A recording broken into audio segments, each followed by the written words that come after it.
도망하여 생명을 보존하라입니다. 오늘 말씀의 제목은 도망하여 생명을 보존하라. 창세기 19장 1절에서 38절까지입니다. 오늘 말씀의 제목은 도망하여 생명을 보존하라. 창세기 19장 1절에서 38절까지 다 함께 봉독하도록 하겠습니다. 시작. 저녁 때에 그 두 천사가 소돔에 이르니 마침 롯이 소돔성 문에 앉아있다가 그들을 보고 일어나 영접하고 땅에 엎드려 절하며 이르되 내 주여 돌이켜 종의 집으로 들어와 발을 씻고 주무시고 일찍이 일어나 갈 길을 가소서. 그들이 이르되 아니라 우리가 거리에서 밤을 새우리라. 롯이 간청하며 그제서야 돌이켜 그 집으로 들어오는지라. 롯이 그들을 위하여 식탁을 베풀고 무교병을 구우니 그들이 먹으니라. 그들이 눕기 전에 그 성사람 곧 소돔 백성들이 노소를 막론하고 원근에서 다 모여 그 집을 에워싸고 롯을 부르고 그에게 이르되 오늘 밤에 내게 온 사람들이 어디 있느냐 이끌어내라. 우리가 그들을 상관하리라. 롯이 문 밖에 무리에게로 나가서 뒤로 문을 닫고 이르되 청하오니 내 형제들아 이런 악을 행하지 말라. 내게 남자를 가까이 하지 아니한 두 딸이 있노라. 청하건대 내가 그들을 너희에게로 이끌어내리니 너희 눈에 좋을 대로 그들에게 행하고 이 사람들은 내 집에 들어왔은즉 이 사람들에게는 아무 일도 저지르지 말라. 그들이 이르되 너는 물러나라. 또 이르되 이 자가 들어와서 거류하면서 우리의 법관이 되려 하는도다. 이제 우리가 그들보다 너를 더 헤아리라 하고 롯을 밀치며 가까이 가서 그 문을 부수려고 하는지라. 그 사람들이 손을 내밀어 롯을 집으로 끌어들이고 문을 닫고 문 밖에 무리를 대소를 막론하고 그 눈을 어둡게 하니 그들이 문을 찾느라고 헤매었더라. 그 사람들이 롯에게 이르되 이 외에 내게 속한 자가 또 있느냐. 내 사이나 자녀나 성 중에 내게 속한 자들을 다 성 밖으로 이끌어내라. 그들에 대한 부르짖음이 여호와 앞에 크므로 여호와께서 이곳을 멸하시려고 우리를 보내셨나니 우리가 멸하리라. 롯이 나가서 그 딸들과 결혼할 사이들에게 말하여 이르기를 여호와께서 이 성을 멸하실 터이니 너희는 일어나 이곳에서 떠나라 하되 그의 사이들은 농담으로 여겼더라.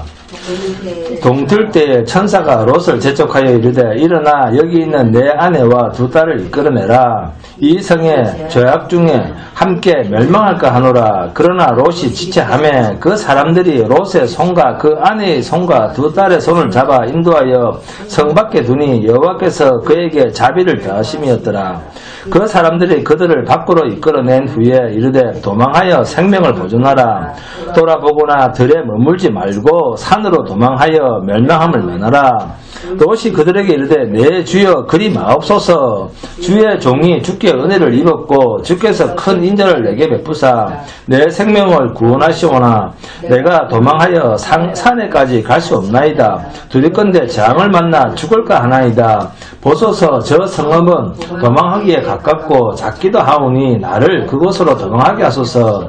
이는 작은 성읍이 아니니까 내 생명이 보존되리이다.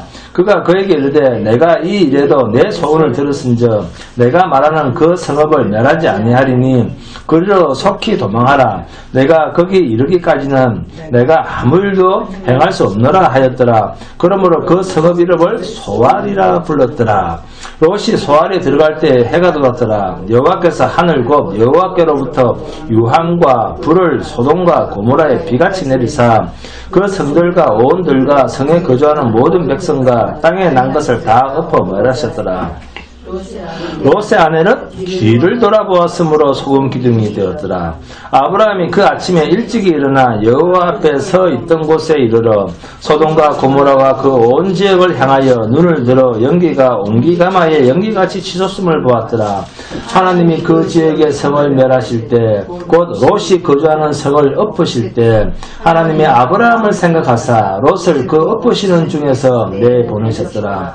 롯이 소알에 거주하기를 두려워하여 두 딸과 함께 소알에서 나와 산에 올라가 거주하되 그 두 딸과 함께 굴에 거주하였더니 큰 딸이 작은 딸에게 이르되 우리 아버지는 늙으셨고 온 세상의 도리를 따라 우리의 배필될 사람이 이 땅에는 없으니 우리가 우리 아버지에게 술을 마시게 하고 동침하여 우리 아버지로 말미암아 후손을 이어가자 하고 그 밤에 그들이 아버지에게 술을 마시게 하고 큰딸이 들어가서 그 아버지와 동침하니라.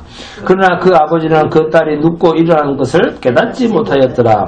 이튿날 큰딸이 작은딸에게 이르되 어젯밤에는 내가 우리 아버지와 동침하였으니 오늘 밤에도 우리가 아버지에게 술을 마시게 하고 내가 들어가 동침하고 우리가 아버지로 말미암아 후손을 이어가자 하고 그 밤에도 그들이 아버지에게 술을 마시게 하고 작은딸이 일어나 아버지와 동침하니라. 그러나 아버지는 그 딸이 눕고 일어나는 것을 깨닫지 못하였더라.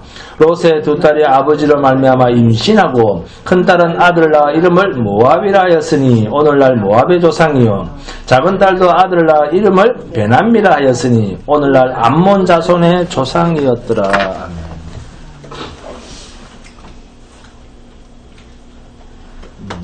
내용은 다 이해하시고 있죠? 네, 유명한 이야기입니다.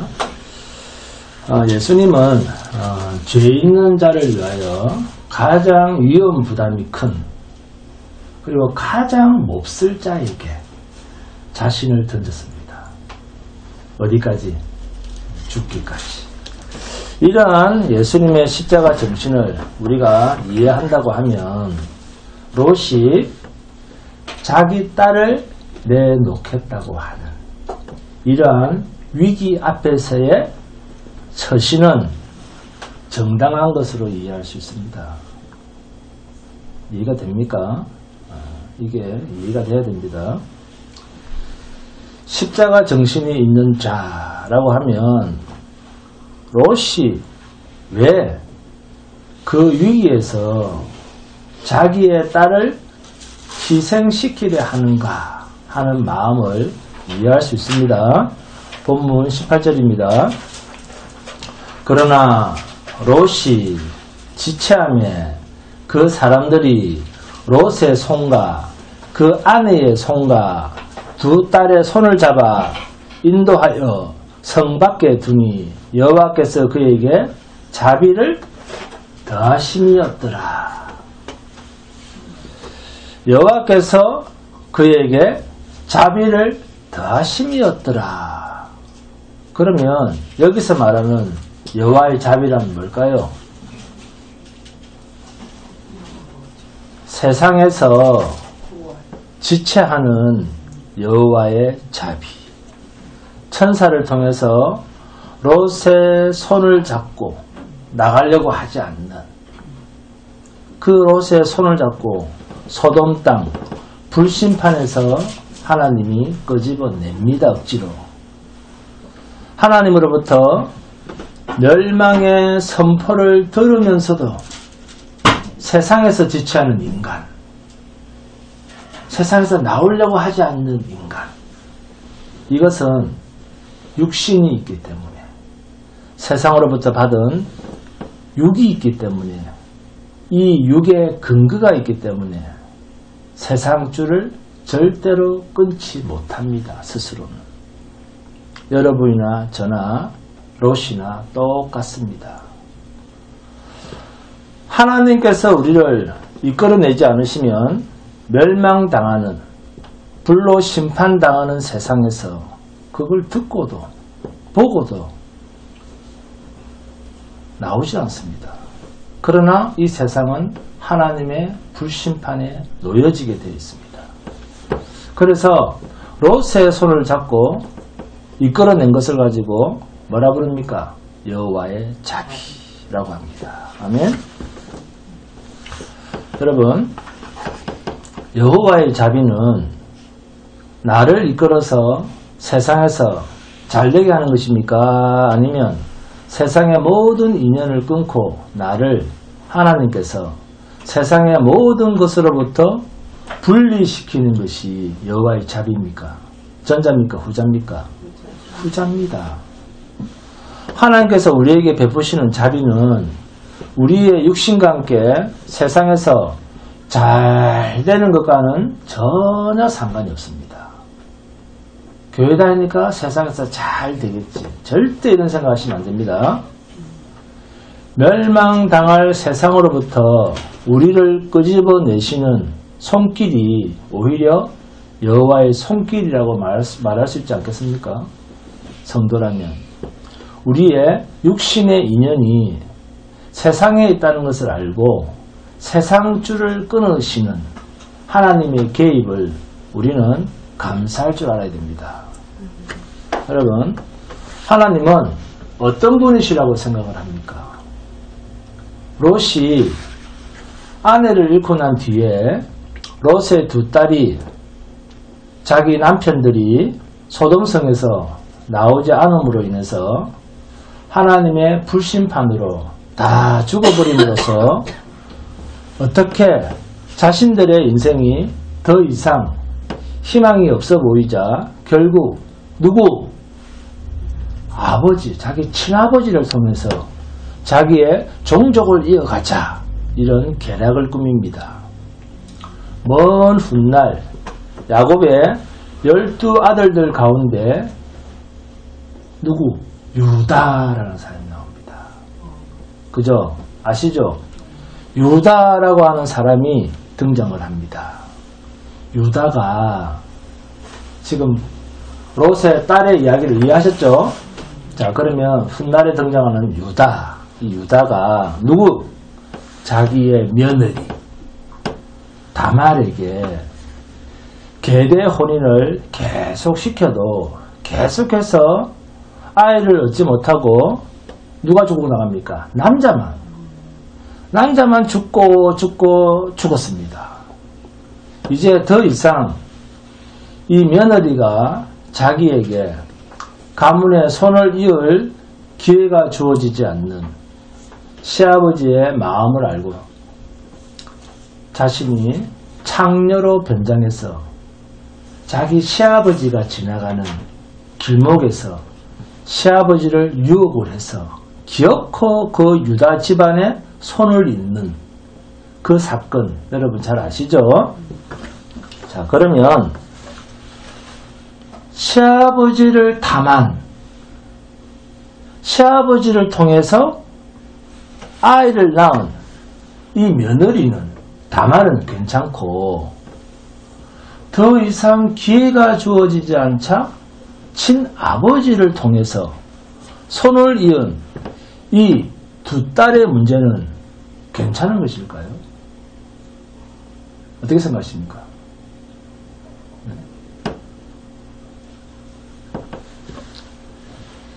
큰 딸에게서는 모압이라고 하는 아들이 나왔고 작은 딸은 베남미라고 하는 아들을 낳았는데 그런데 이 두 사람이 다 이스라엘을 대적하는 하나님의 저주 아래에 있는 백성이 되는 민족이 되는 모압 족속의 조상이 되고 또 하나는 암몬 족속의 조상이 되는 이런 일들을 보실 때 여러분은 어떤 생각이 듭니까? 저주받은 민족. 아버지에게 자기 친아버지한테 술을 먹여서 몸을 범하고 자식을 낳은 이 롯의 두 딸의 처사에 대해서 이 처세에 대해서는 하나님께서 단호한 저주의 심판을 내리십니다. 응?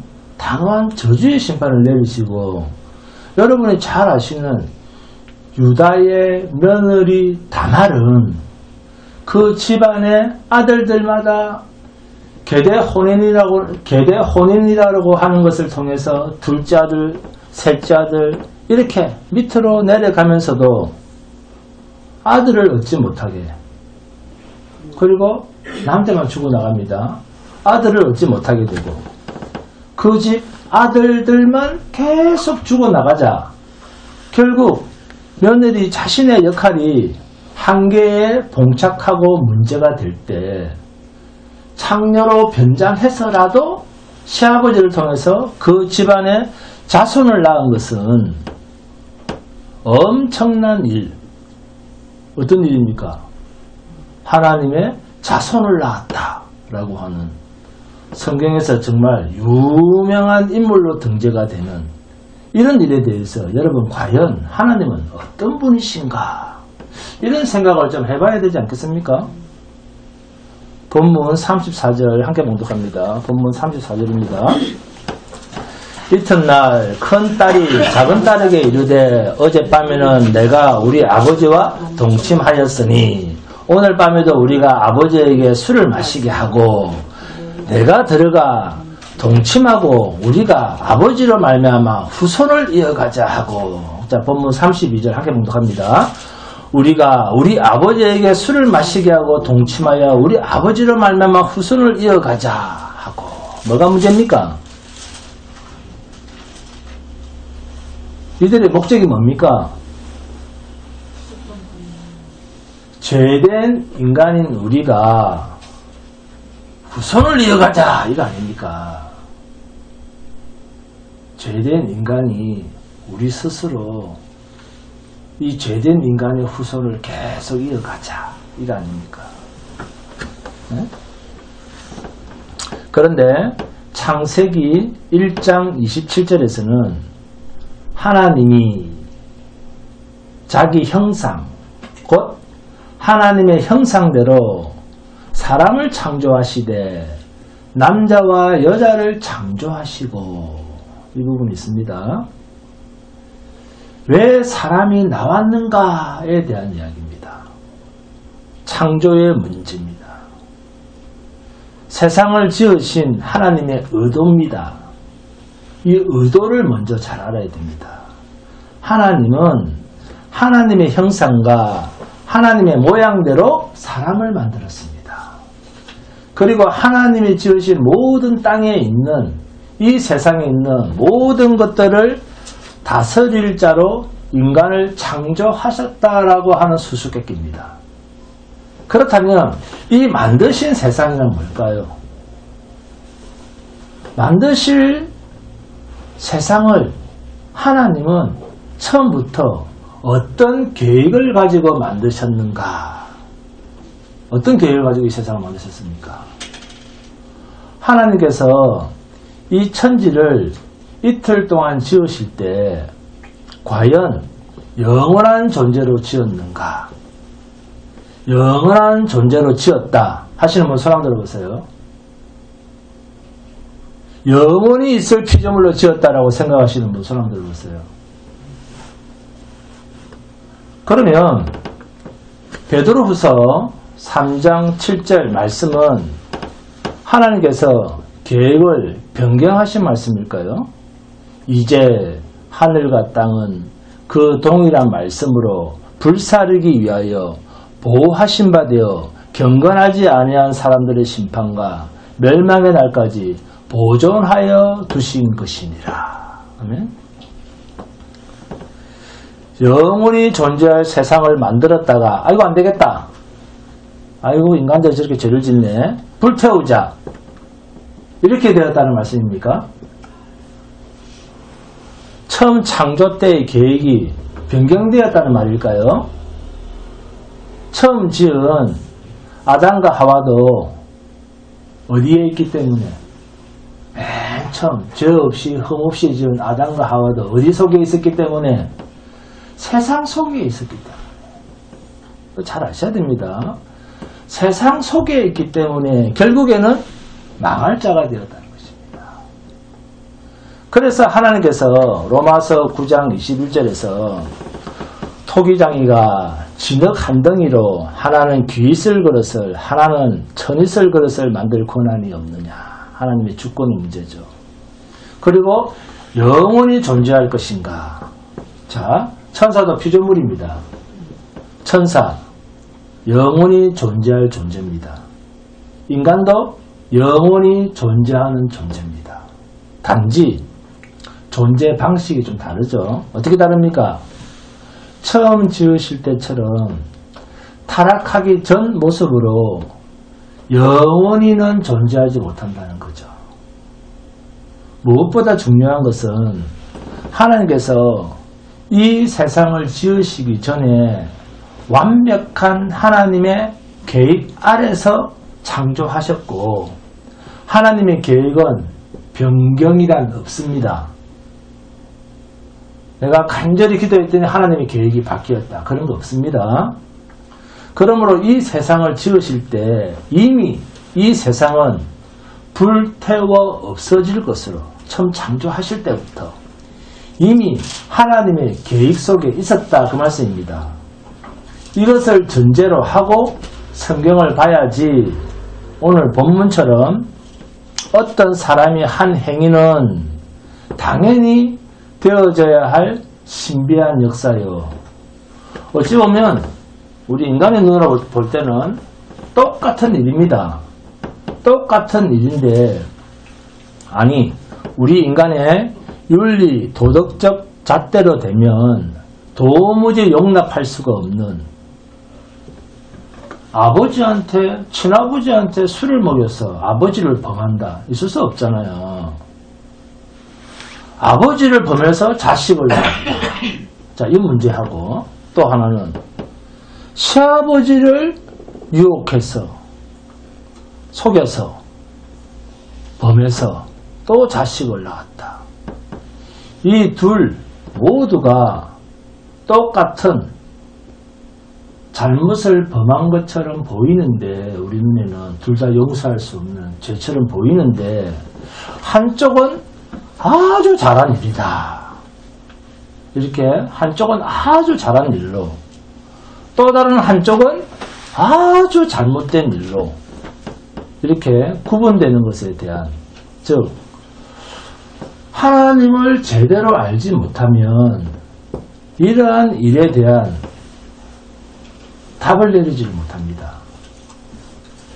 세상이라고 하는 이 세상은 하나님께서 처음부터 창조하신 목적이 있습니다. 세상은 죄를 가둘 곳으로 지으신 죄의 감옥입니다. 그러면 인간이 범죄했는데 인간 말고 누가 범죄했겠습니까? 하나님이 지으신 피조물 가운데 범죄한 자가 있으면 그들도 하나님께서 거룩하신 자, 죄 없는 하나님께서는 그들과 함께 할 수가 없습니다. 하나님은 죄와 함께 하지 않습니다. 인간이 지음받기 전에 먼저 지음받은 자가 있는데 그게 천사입니다. 몸은 없는데 우리처럼 육신, 몸은 없는데 영으로 존재하는 천사들입니다. 이 천사들 가운데 하나님의 어떤 자리를 넘본 천사가 있었습니다. 애매한 표현으로 되어 있긴 하지만 사랑하던 천사장이 하나님의 아들의 쥐, 물론 하나님이죠. 하나님의 아들은 하나님입니다. 이들이 하나님의 아들의 지위를 넘보게 되자 그 자체가 하나님 앞에서 죄가 되어서 하나님의 아들의 위치를 넘본 타락한 천사장과 함께 그를 추종하는 천사들, 곧 귀신들입니다. 그래서 성경은 사탄 할 때는 단수입니다. 똑같은 말이에요. 사탄, 마귀랑 같은 말이에요. 사탄, 마귀라고 할 때는 하나, 단수를 쓰고 귀신, 이 귀신은 귀신들이라고 합니다. 귀신들이라고 해서 귀신은 복수를 씁니다. 그러니까 사탄을 따르는, 그를 따르는 천사들과 함께 이들 모두가 저주 아래에 가둬진 것입니다. 공중 권세 잡은 자, 성경에 이렇게 표현하죠. 공중 권세 잡은 자 이꼬르 마귀, 타락한 천사장이다 그 말씀입니다. 이들을 가둔 곳이 하나님과 별개로 하나님과 분리되어 하나님과 함께 할 수 없는 자로 가둔 곳이 어디? 세상입니다. 세상은 모든 권세가 합법적으로 마귀에게 주어져 있습니다. 그래서 누가복음 4장 5절 6절입니다. 마귀가 또 예수를 이끌고 올라가서 순식간에 천하 만국을 보이며 이르되 이 모든 권위와 그 영광을 내가 내게 주리라. 이것은 내게 넘겨준 것이므로 내가 원하는 자에게 주노라. 네? 그래서 세상의 권세 잡은 자, 공중 권세 잡은 자, 세상에서 가장 큰 왕권을 휘두르고 있는 자, 물론 하나님의 제한 속에 있긴 하지만 이 마귀가 예수님을 시험할 때 합법적으로 자신은 세상의 권세를 가지고 있다, 이렇게 이야기를 합니다. 그래서 창세기 1장을 보시면 흑암이라고 하는 말을 첫째 날 하시면서 둘째 날 세상이라고 하는 공간이 생길 때 그것에 대해서 좋았더라라고 하는 말씀이 없습니다. 세상이라고 하는 이 공간, 우리는 뭐라 부릅니까? 우주라고 부르기도 하고 자연이라고 부르고 하는 이것은 마귀를 가두는 감옥이면서 동시에 죄를 가두는 감옥입니다. 여러분, 왜 이 유다의 며느리 다말은 자기 시아버지를 범했는데도 그것은 잘한 일, 당연한 일이 되고 옳은 일이 되고, 왜? 아버지를 범해서 자식을 낳았는데 그것은 모압 족속이고 암몬 족속이고 하나님의 대적자여 망해야 할, 끝없는 저주에 갇혀야 할 그러한 신분으로 조상이 될까요?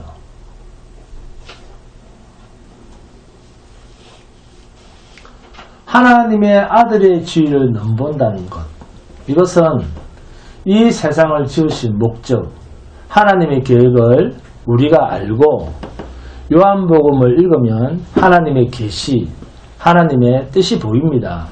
자, 요한복음 봅니다. 요한복음 1장 1절에서 3절 함께 공부합니다.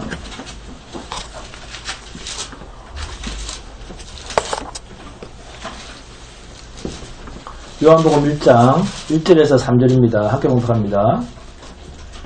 시작. 태초에 말씀이 계시니라. 이 말씀이 하나님과 함께 계셨으니 이 말씀은 곧 하나님이시니라. 그가 태초에 하나님과 함께 계셨고 만물이 그로 말미암아 지은 바 되었으니 지은 것이 하나도 그가 없이는 된 것이 없느니라. 아멘. 이렇게 천지를 지으신, 만물을 지으신 예수님께서 모든 창조의 주가 되시는 주님께서 이 땅에 오셔서 말씀하시기를 베드로후서 3장 3절에서 7절입니다. 함께 봉독합니다. 베드로후서 3장 3절에서 7절입니다.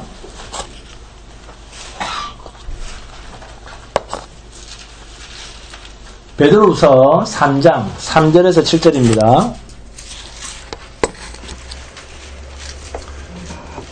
시작. 먼저 이것을 알지니 말세에 조롱하는 자들이 와서 자기의 정욕을 따라 행하며 조롱하여 이르되 주께서 강림하신다는 약속이 어디 있느냐. 조상들이 잔 후로부터 만물이 처음 창조될 때와 같이 그냥 있다 하니 이는 하늘이 옛적부터 있는 것과 땅이 물에서 나와 물로 성립된 것도 하나님의 말씀으로 된 것을 그들이 일부러 잊으려 함이로다. 이로 말미암아 그때의 세상은 물이 넘침으로 멸망하였으되 이제 하늘과 땅은 그 동일한 말씀으로 불사르기 위하여 보호하신 바 되어 경건하지 아니한 사람들의 심판과 멸망의 날까지 보존하여 두신 것이니라. 아멘. 왜 이렇게 주님이 지으신 세상을 주님은 재림하실 때 불로 심판하신다 하실까요? 목적이 뭐죠? 자기의 자리를 넘본 자에 대한 완전한 심판입니다. 하나님의 주권은 선과 악의 판단은 하나님께 있습니다. 우리는 우리가 만든 윤리 도덕으로 판단을 하지만 선과 악의 진짜 판단은 하나님이 하십니다. 우리가 윤리 도덕적으로 볼 땐 두 사건이 똑같습니다. 여러분, 롯의 처는 끄집어냈는데도 불구하고 뒤를 돌아봅니다. 그렇게 안 나오려고 하지 않는 것을 강제로 그렇게 끄집어냈는데도 불구하고 뒤를 돌아봅니다. 그러다가 소금 기둥이 되었습니다. 세상을 뒤돌아보지 말라. 세상을 뒤돌아보지 말라는데 우리도 세상을 뒤돌아봅니다. 세상으로부터 하나님이 우리를 선택하여 끄집어냈는데도 우리는 여전히 세상에 마음을 듭니다. 교회 와서도 세상 기도만 합니다. 안군자 이사님 그렇습니까? 그렇지 않습니까? 맞습니다. 교회에서 죽겠다 그랬는데 교회에서 안 죽을 것 같아 보니까 지금도 그렇죠. 이런 사람을 하나님이 심판하신다면 과연 이런 사람들은 어떤 모양이 될까요? 롯의 처와 같은 모양이 되지 않겠습니까? 본문 17절 함께 봉독합니다. 시작. 그 사람들이 그들을 밖으로 이끌어낸 후에 이르되 도망하여 생명을 보존하라. 돌아보거나 들에 머물지 말고 산으로 도망하여 멸망함을 면하라. 아멘. 도망하여 생명을 보존하라. 여기에 줄을 긋습니다. 소돔 고모라 같은 불로 심판받을 세상에서 유일한 살 길은 도망하는 길입니다. 우리가 영원히 살 길은 이 세상으로부터 도망하는 일이에요. 도망가는 일. 도망하여 생명을 보존하라. 불탈 세상으로부터 도망하여 생명을 보존하라고 지금도 성경은 우리에게 외치고 있습니다. 세상, 소돔 고모라 같은 세상이라고 주님은 말씀합니다. 우리는 종말이라고 이야기를 합니다. 그리고 그 세상에서 살 길은 도망하여 생명을 보존하라입니다. 도망하라고 합니다. 어떻게 도망하라 하는가? 어떻게 도망하라고 합니까? 뒤돌아보지 말고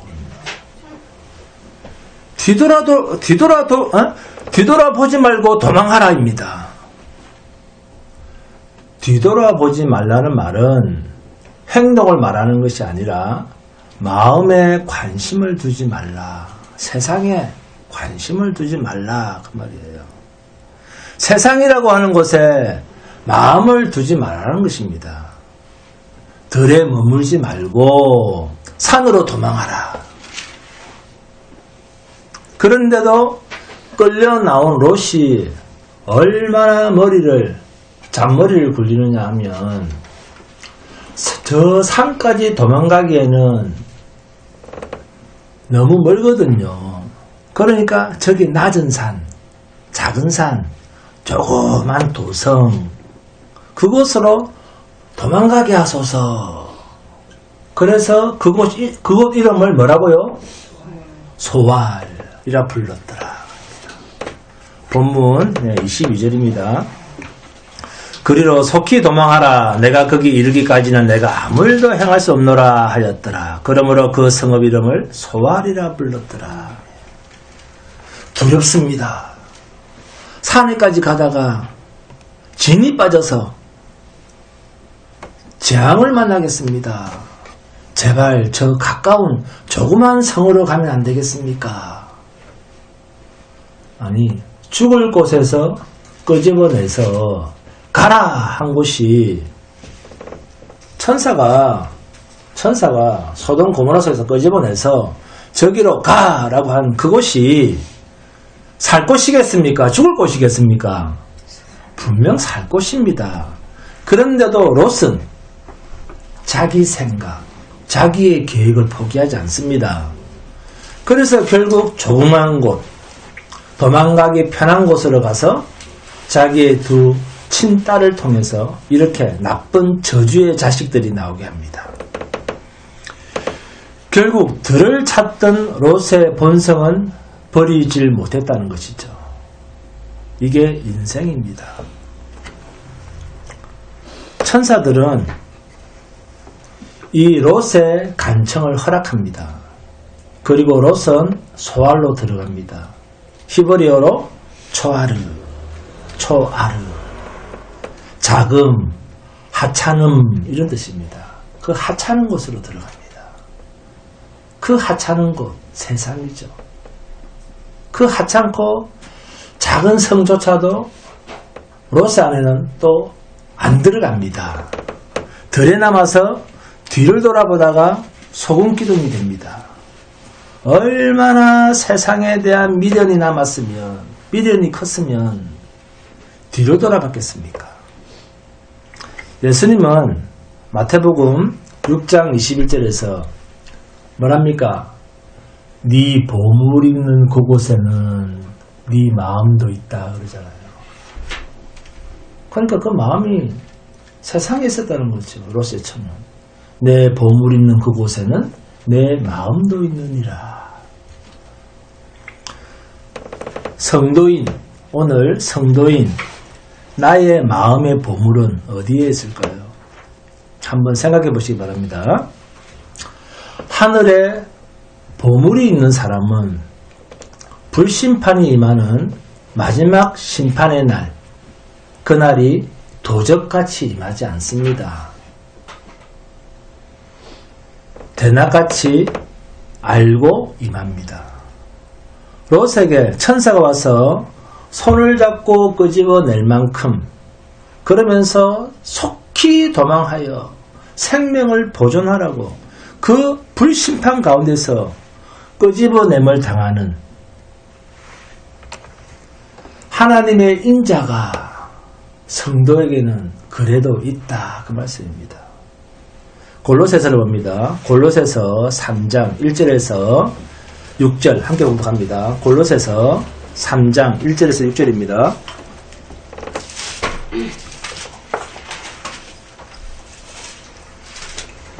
골로새서 3장 1절에서 6절입니다. 다 찾았습니까? 함께 봉독합니다. 시작. 그러므로 너희가 그리스도와 함께 다시 살리심을 받았으면 위의 것을 찾으라. 거기는 그리스도께서 하나님 우편에 앉아 계시느니라. 위의 것을 생각하고 땅의 것을 생각하지 말라. 위의 것을 찾으라. 거기는 누가 있다고요? 그리스도께서 하나님 우편에 앉아 계시느니라. 3절. 이는 너희가 죽었고 너희 생명이 그리스도와 함께 하나님 안에 감추어졌습니다. 우리 생명이신 그리스도께서 나타나실 그때 너희도 그와 함께 영광 중에 나타나리라. 그러므로 땅에 있는 지체를 죽이라. 곧 음란과 부정과 사욕과 악한 정욕과 탐심이니 탐심은 우상숭배니라. 이것들로 말미암아 하나님의 진노가 임하느니라. 아멘. 자, 야고보서를 봅니다. 야고보서 4장 2절에서 4절입니다. 너희는 욕심을 내어도 얻지 못하여 살인하며 시기하여도 능히 취하지 못함으로 다투고 싸우는도다. 너희가 얻지 못하면 구하지 아니하기 때문이요 구하여도 받지 못하면 정욕으로 쓰려고 잘못 구하기 때문이라. 간음한 여인들아, 세상과 벗된 것이 하나님과 원수됨을 알지 못하느냐? 그런즉 누구든지 세상과 벗이 되고자 하는 자는 스스로 하나님과 원수되는 것입니다. 구하여도 받지 못하면 정력으로 쓰려고 잘못 구했다는 거예요. 이렇게 정력으로 쓰려고 잘못 구한 이 사람들을 두고 성경이 뭐라고 합니까? 간음한 여인들아. 정력으로 쓰려고 세상 것을 구하는 자들이여, 세상과 벗이 되고자 하는 자는 스스로 하나님과 원수되는 것이 아니냐. 세상에서 잘 되려고 하나님께 기도하는 자를 두고 하나님은 뭐라 부릅니까? 이거 좀 잘 되게 해주세요. 이 소원 좀 이뤄주세요. 하는 자를 하나님은 뭐라 부릅니까? 간음한 여인들아 이렇게 부릅니다. 그런데 우리는 교회 와서 다 이러거든요. 하나같이 세상과 짝하여 사는 것이 하나님과 원수가 되는 줄 알지 못하느냐. 요한일서 봅니다. 요한일서 2장 15절에서 17절입니다. 요한일서 2장 15절에서 17절 함께 공독합니다. 요한일서 2장 15절에서 17절입니다.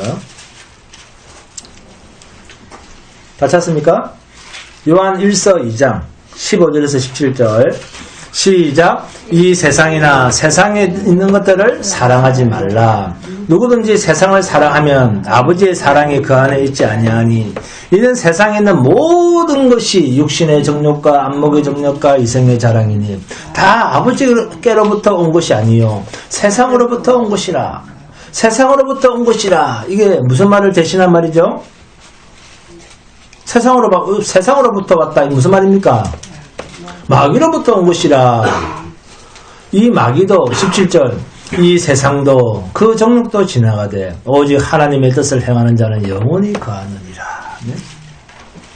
천사가 롯에게 산으로 가라.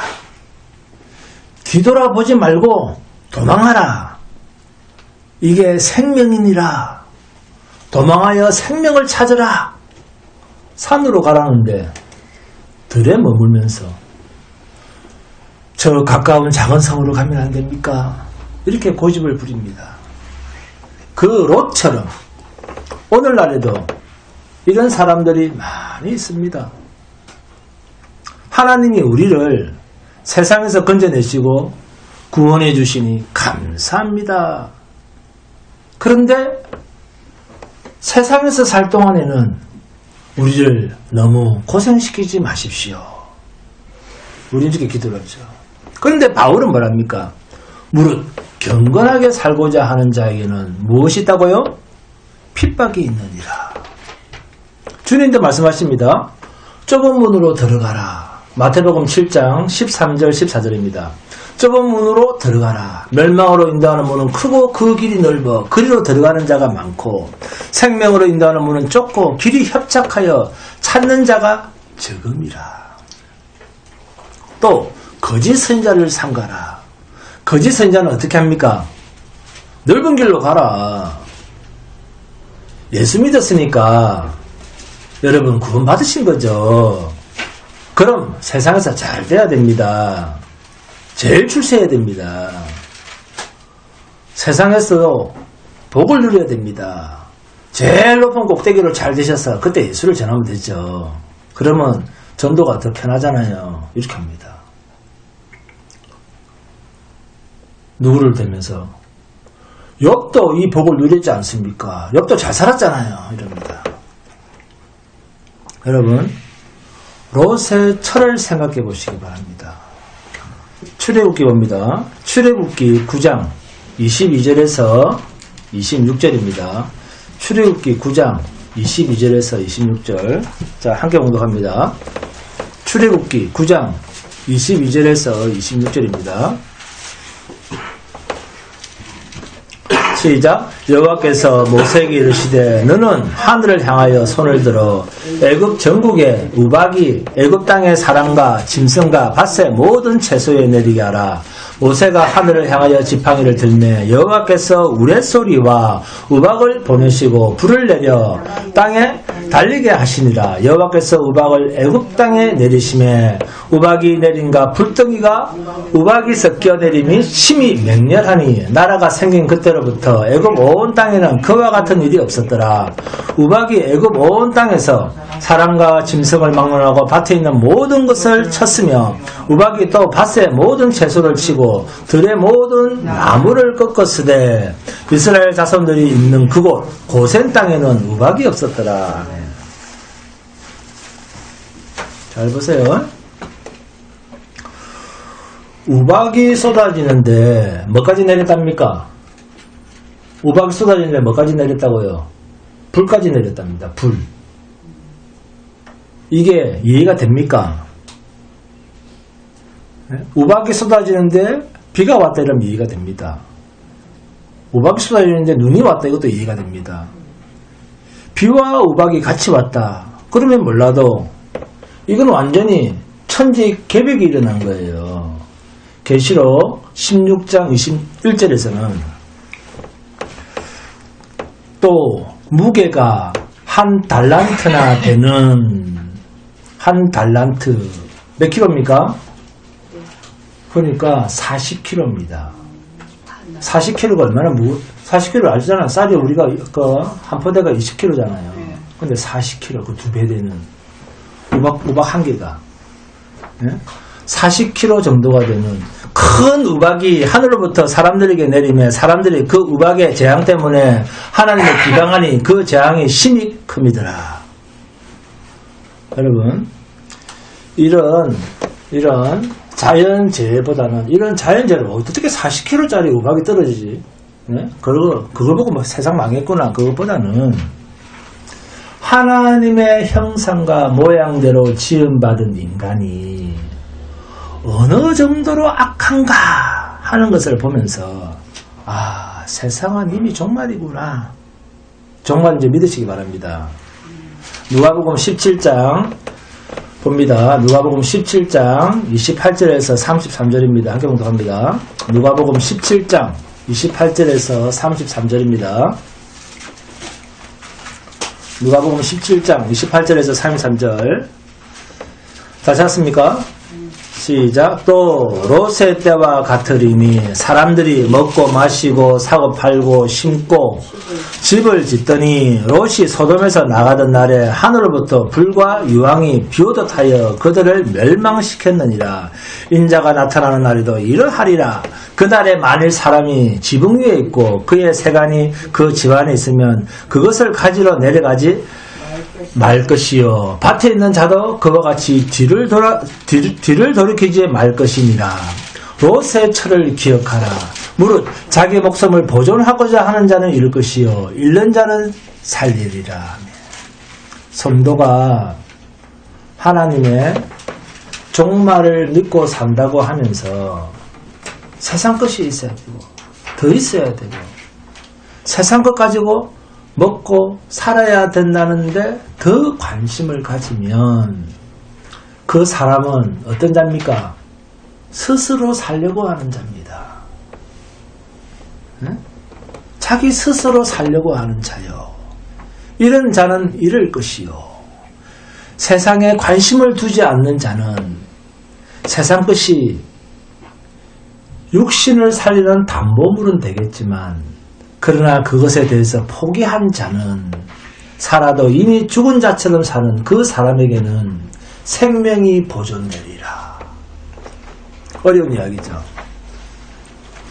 이것이 성경의 말씀입니다. 자기 목숨을 보존코자 하는 자는 잃을 것이요 잃는 자는 살리라. 여기서 잃는다는 말은 세상을 초계같이 여기고 사는 자를 뜻합니다. 이것이 성령이 우리 안에서 이루어가는 9가지 열매로 나타나는 무엇을 주고받는 관계, 즉 한쪽이 제공하는 것에 대해서 상대방이 제공하는 대가, 반대 그뿐입니다. 여러분, 세상 속의 성도가 성령이 이루어 가시는 그 열매로 만족하며 살아갈 때 세상은 너무 싫고 더럽고 추하게 보입니다. 그 추한 것을 더 가지고자 하는 마음이 생기지 않습니다. 여러분, 하나님께서 우리 안에서 이루어 가시는 것이 얼마나 비교할 수 없는, 세상과는 비교할 수 없는 탁월한 보물인가 하는 것을 오늘 깊이 생각하는 주일이 되시기를 주님의 이름으로 축원드립니다. 방금 찬송합니다. 찬송가 54장입니다.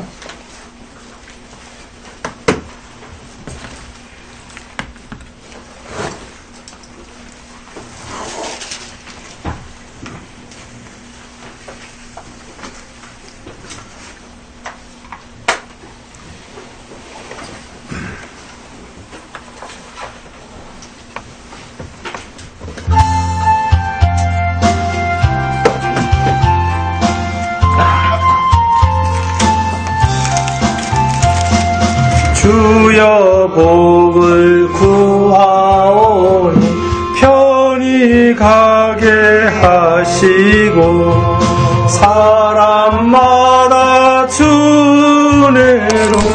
이기